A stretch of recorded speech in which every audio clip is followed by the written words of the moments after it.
have some introduction on your own background, as we see already. But for those maybe who joined the last year's ALE conference in Berlin, might have heard your presentation there. And that was actually one of the points where many of the community people from the ALE network got into contact with you, and we were happy to host you tonight. So yeah, Stephen, that's great. Go ahead. Thank you very much, and I'm really pleased to be invited to talk to you this evening. Those of you who saw my presentation at the ALE conference in Berlin will recognize probably some of the early slides, the 2 slides at the beginning, but then I'll go on to talk about something different after that. Okay, let me just tell you a little bit about myself. I come from engineering. I've been in engineering for about 25 years. I started with Digital Equipment Corporation many years ago. So those of you can probably position how old I am from that. I worked on BACS clusters, in tech support, etc. From that, I moved out into thinking about what's the best way to design, build, and operate organizations, mainly IT organizations at that time. And that's when I had my early introduction to Lean. But I applied Lean mostly to the design of organizations. How can we design organizations that get the best out of people? How can we design organizations that get out of the way of ingenuity, creativity, rather than the typical command and control compliance regime? After that, I went on and worked with Fujitsu for a number of years, helping set up a very different way of doing outsourcing, which was basically based on, instead of processing all the work for repairs, is finding out ways of making sure that infrastructures, including applications, were much more stable and didn't produce problems or errors, and were producing real business outcomes. So that's my background. I then went on and worked with Dan Jones, who's at the Lean Enterprise Institute. For those of you who don't know, Dan Jones and Jim Womack wrote the early books on Lean and brought Lean from the world of Toyota to the West. And I have been appointed as a special advisor to Dan Jones on Lean in services, and particularly Lean in IT environments. In recent years, I've been working with a number of people that are working with the Agile community. I'm very interested in what's going on there. And I do at this point in time want to mention a great colleague of mine who unfortunately passed away quite recently. That's Grant Rule. He was great inspiration to me in terms of understanding software development measurement and a lot of the Agile approaches. So what I'm going to talk about today is a very tight subject, which you'll find, which is one of the sections in the Sense and Respond book, which is on the screen at the moment. The purpose of the Sense and Respond book was not to talk about tools and techniques, but it was really aimed at CIOs or CEOs or COOs to really think about Lean, and under that umbrella we're talking about Agile as well, as probably different ways of designing, building, and running organizations, and even developing new products and services that are really customer focused.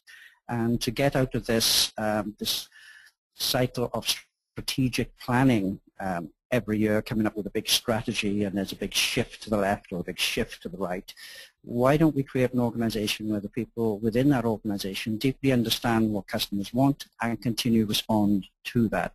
And so therefore the strategy of the organization is responding to what the employees are saying about their customers. And that's a very different way to design, build, and operate the organizations. But you have to think differently to be able to do that. And this is what this presentation is about, is how do we start thinking and changing the mindset to enable change? So let's get straight into this. I'm going to ask a question. What is wrong with the traditional measurement approach? what I'm saying here is the measurements that organizations choose to put in place, the KPIs, the performance indicators, actually tell a lot about the thinking and the attitude an organization has both to its employees and its customers. And I'm going to show you a very simple technique very shortly to actually start having a conversation in your business about what should we be measuring and what is a good measure. But first of all, let's understand what's wrong with the traditional measurement approach. Well, what we have on the screen is basically, if you imagine, most organizations are split up into functions. There's nothing wrong intrinsically with that. However, if you've got function 1 going to function 2, all the way up to function n, doesn't matter how many there are, these functions are often assigned their own budget. They often have their own targets. They're all very different. And they hope that if each of these functions does the right job, then the sum of these parts will add up to a whole that delivers service. What we then find actually is maybe the COO or the CEO or even the CIO might saying, well, look, we need some suggestions on how we can reduce our operating costs, maybe. So he issues out a command to all the heads of the department from F1 to Fn to come up with suggestions for their departments. Obviously, this is silo thinking that we're talking about, so we're going to have silo solutions. So each of the managers might come up with solution 1 for function 1, solution 4 for function 4, etc.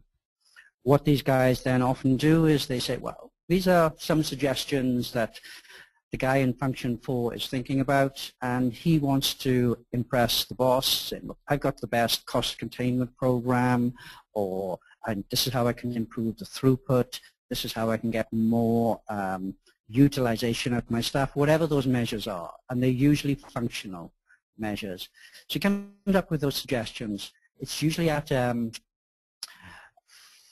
planning session where each manager displays what he thinks he should be doing.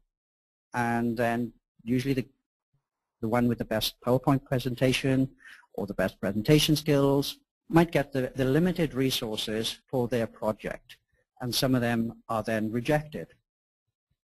What then happens is 1 or 2 of the functions implement their ideas, and what you see on the bottom there is the throughput process, because the customer sees not the functions, but sees it as a throughput process. When you have different functions implementing different solutions, what you might end up happening is, say, function 2 has reduced its operating costs, but actually it's inadvertently transferred the costs from function 2 to function 3. Now, function 3 might start having difficulties, but doesn't understand that the reason they're getting problems now and they're starting to process waste is because costs have been transferred from function 2, but they're completely unaware of that. So you imagine in a complex world with a value chain, everything from coming up with the requirements for an application, developing the application, deploying that application, then supporting that application and retiring. That's a whole life cycle that includes not just the agile development of it, but also the infrastructure management of that application all the way to upgrade and then decommissioning at the end. All that is the value chain, and every part of that value chain is cut up into different functions that have measurements that don't line up end to end. What this happens is it then chops up the customer's experience end to end into these different segments. So that's the traditional approach. There isn't a common measurement set across the value stream, so therefore each of them are working to different objectives, different budget constraints, and different priorities. It is no wonder that we fragment the value chain for the customer. It's no wonder that we introduce more rework or refactoring into the process. So if we need to start thinking about changing this type of organization, we need to start thinking about, well, what do we measure? Do we measure things functionally and vertically, or do we measure it from the customer's perspective end to end to really improve that customer experience and to deliver what they want in terms of business outcomes. Okay. What I want to do is just introduce you into a very simple concept. What I'm about to show you is not scientifically rigorous. It's not intended to be. It's really a mechanism for starting a discussion within your organization about what we should be measuring, how we should be measuring, and can we move away from the silo measurement system and regimes that we have in place.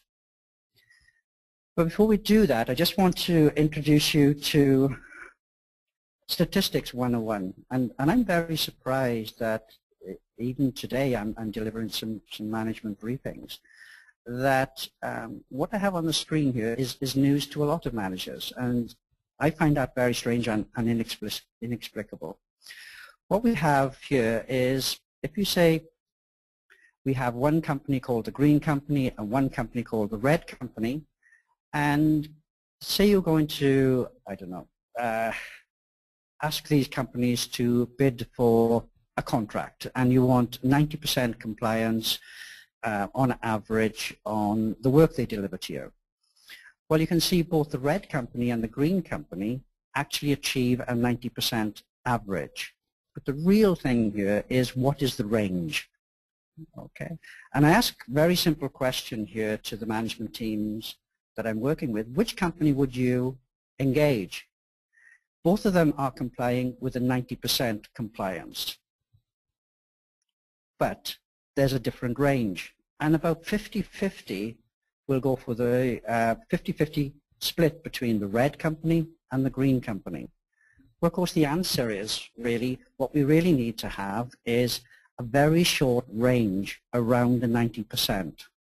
But you'd be surprised that people often said, well, the other company, the red company, often achieves 100%, that's great, until I point out, well, actually, they often do 80% as well. So the very simple question is, do we want to have an organization that has wide variation in its delivery capability, or a narrow range in its capability? It's the range that kills. And most organizations throw away the range information and just use the average. Lots of SLAs and targets are just average figures, but very often the customer doesn't get average. He has the extreme. You know, talking about averages, just working on average is a bit like saying, I got 1 foot in molten lava, I have another foot in liquid nitrogen, and on average I should feel comfortable. Well, that's obviously not a good experience for the customer. It's the extremes and the unpredictability of those extremes that cause most of the problems. So just bear that in mind as I move forward. When I say, if you measure your business using averages, do not be surprised to find yourself running an average business. So averages, as far as the customer is concerned, don't matter. You know, if I'm trying to get my software delivered on time and it's taking a long time, quoting me the average, which looks good, to me as a customer makes no sense. So this is something you can do back in the workplace just to stimulate this conversation. It's a 4-box matrix. Along the bottom, we've got a very simple question. Does this measure, or this KPI, matter to the customer? No or yes. And the other measure, the other dimension, the vertical dimension is this a functional measure, and is this an end-to-end measure? Now, realistically, what we want to do is each of the functions need to be working on a common end-to-end measure, but they don't. They work on diverse functional measures. So what I've done with this is just give you an illustration. The actual measures don't really matter here because they vary by industry, they vary by the different types of work. The thing we need to think about here is, does this matter to the customer? Is it functional, or is it end-to-end? And as an example, I populated here, for those of you who are aware of IT support, will be familiar with ITIL. These are some of the recommended measures from ITIL. And as you can see, most of the measures do not matter to the customer. Most of the measures are actually functional.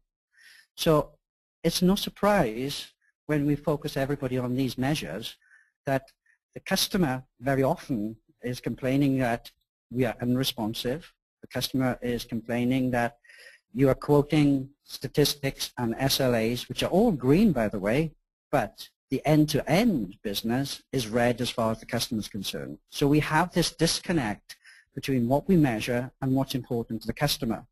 But we also fool ourselves internally in saying, we meet all these targets, so we must be good. So let's take that point forward and just explore that a little bit with some real examples from some customers that have gone through some change. What we see on the screen is some work that was done by some people that were working in application support and IT support in supporting, in this case, a police force. This was IT infrastructure for a very large police force in the UK. And we just went through this simple exercise. Let's take all the measures, your KPIs, and plot them on this graph. And as you can see, the measures came out. Lots of them were end-to-end, and these mattered to the customer. And everybody was feeling very pleased with themselves and said, this is fantastic, this is great. Yes, we said we were customer-focused. So what happened then was we went out and we spoke to some police officers, we spoke to the general public, and we spoke to some commissioners of police, and we came back a week later. And something quite extraordinary had happened. Now understand, nothing had changed in the real world. But having them go out and visit the customer, as I said, something extraordinary had happened. Their handwriting had improved tremendously. No, I'm only joking. What had happened was their perception of what mattered to the customer changed completely. These are the same measures. It doesn't matter what's there. Okay. What they realized was they had functional measures. They weren't even common between the functions. They were all different. They weren't end-to-end, and they didn't matter to the customer.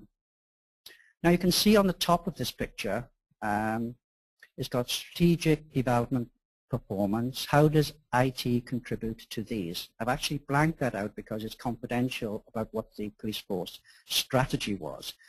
But none of these measures about delivering applications or even IT support had anything to do with policing outcomes. So that was one way of changing the mindset from actually we think we're doing okay, everything is green, but the customers, well, they're complaining. Well, they always do, don't they? We always say those sorts of things to ourselves to justify continuing our old ways. Let's move this forward to something else. It gets a little bit more serious, actually. What we have here is a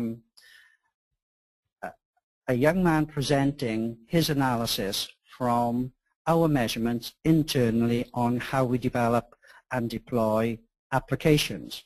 Again, no surprise, it doesn't matter to the customer, and they were functional.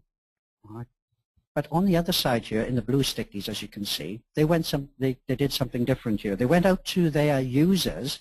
This is in the public sector, by the way. They went out to their users and they asked them what they are measured on in their business.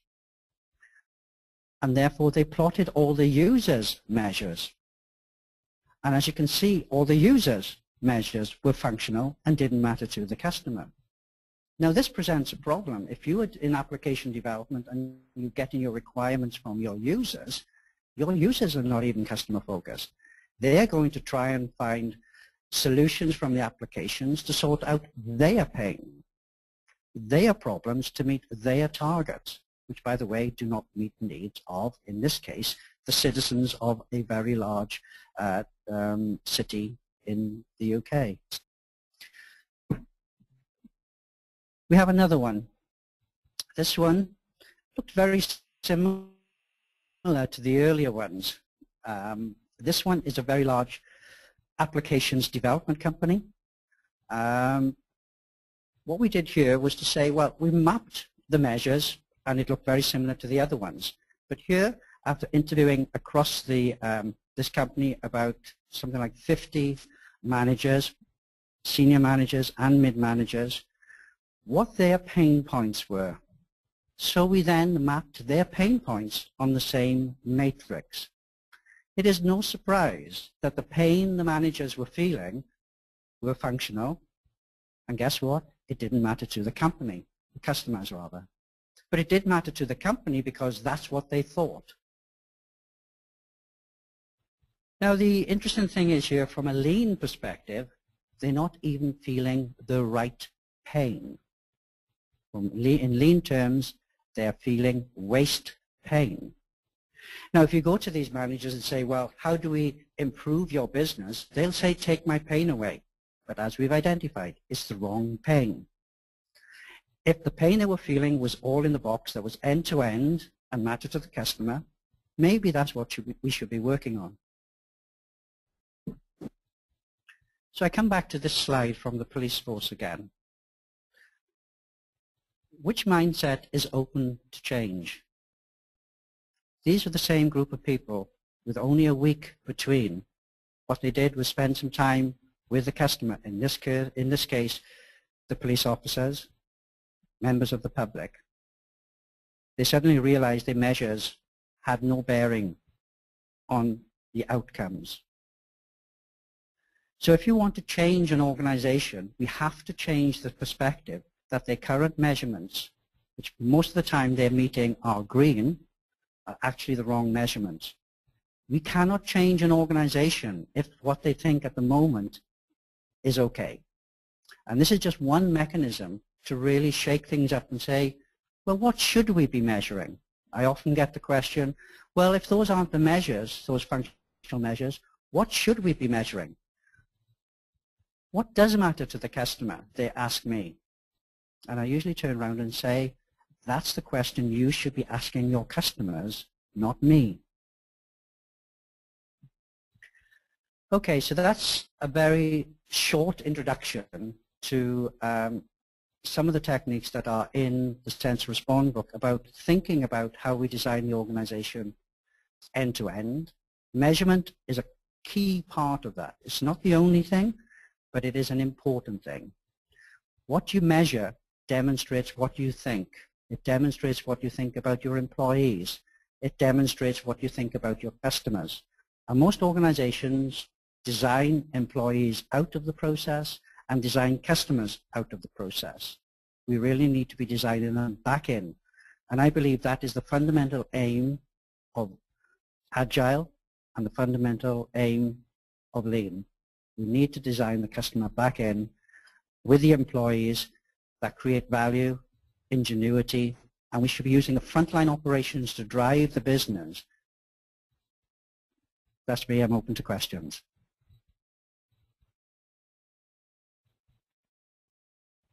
Great. Thanks, Stephen, for this very interesting talk. Yeah, now it's up to the audience. Any questions from your side?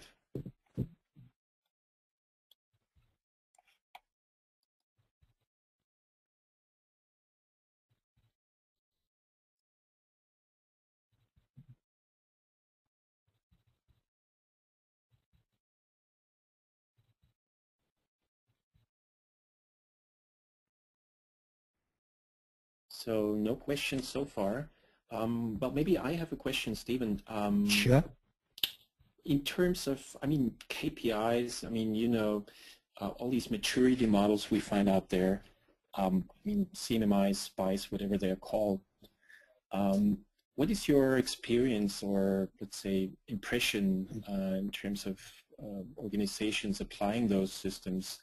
Are they bound to, or actually limited in designing towards the customer, or building the customer into their process?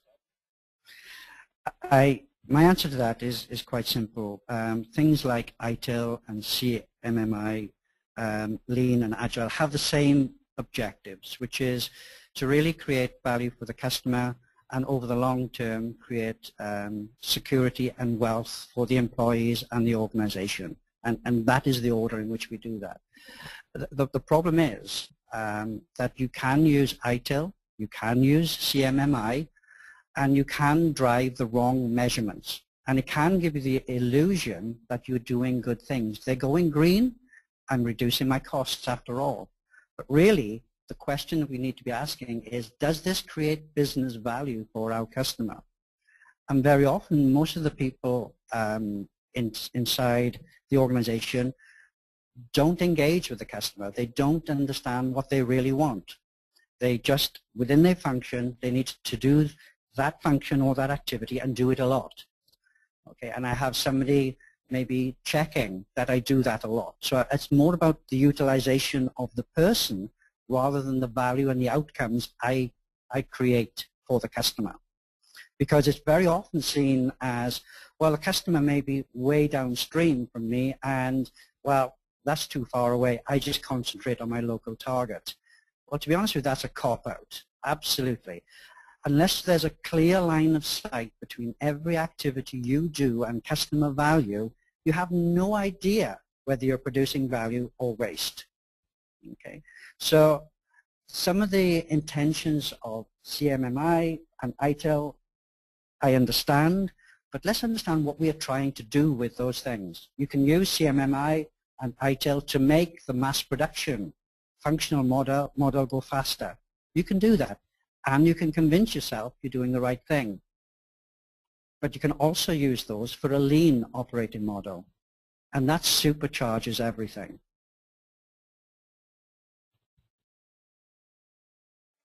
Okay, thanks. So there is one question, or maybe one final question, because we're quite ahead in time, from Inga Lill Holmqvist. I just want to forward you this question.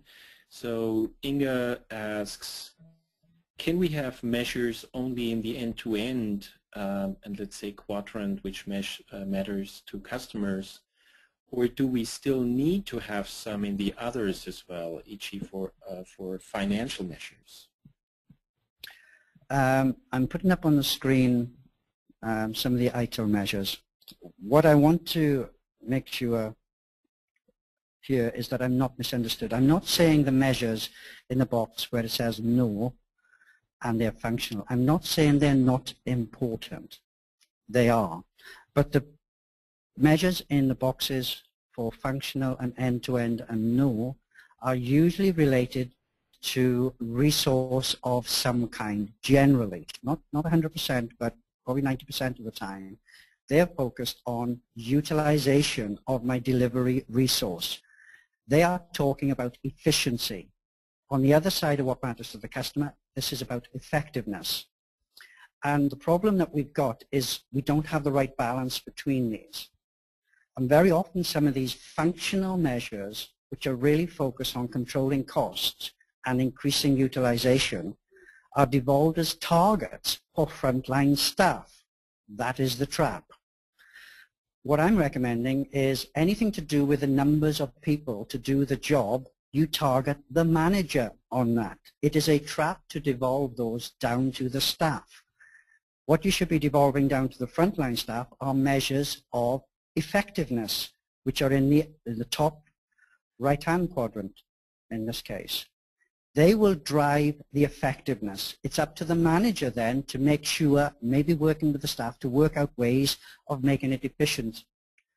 But very often we look at efficiency first and sometimes never even look at effectiveness, as some of these descriptions show. But Lean says, understand your customer, deliver what they need first. Then you become efficient at delivering that. But very often we deliver the wrong things to the customer. We put efficiency measures in and we start delivering the wrong thing to the customer in a more efficient way. All we end up doing is we have cheaper, neater, faster waste, which is nuts.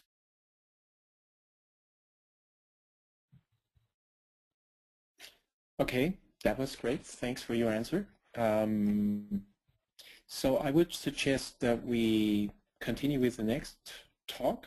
So once again, thanks, Stephen, for this presentation. And once again to everyone, the presentation recording, like all the others, will be available after the bathtub some days online.